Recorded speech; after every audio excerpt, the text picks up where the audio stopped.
Hi guys, welcome. It's Neely. Namaste. So I'm going to start today with just some simple external rotation hip openers, which tight hips happen to be one of the most common issues with a lot of people, especially women. So we'll just start very simple at the center of your mat. Take your arms out into a T position.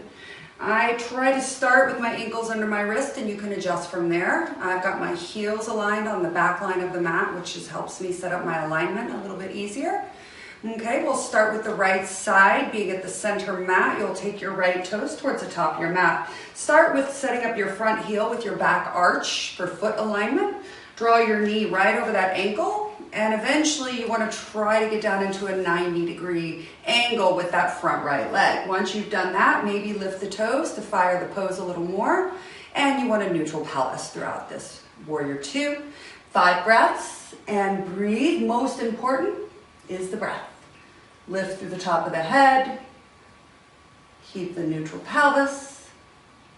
After you're done with all 5 breaths, just draw those hands back to heart center, straighten that right leg, and pivot the right toes in. Re-extend the arms out into a T, moving to the left side. Again, take the left toes to the top of the mat. Start to bend the knee and find your foot alignment, front heel, back arch, front leg eventually at a 90-degree angle. And again, drishti, or gaze, if you will, is right over that front middle finger. Again, I like to lift the toes to fire up the pose. And make sure you have a neutral pelvis, an active belly. Warrior 2, 5 breaths. After all 5 breaths, draw the hands to heart, straighten the left leg, and pivot the toes in.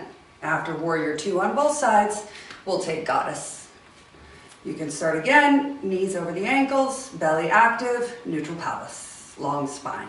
5 breaths, double external rotation. After your 5 breaths, draw your hands to heart, parallel the feet. Namaste.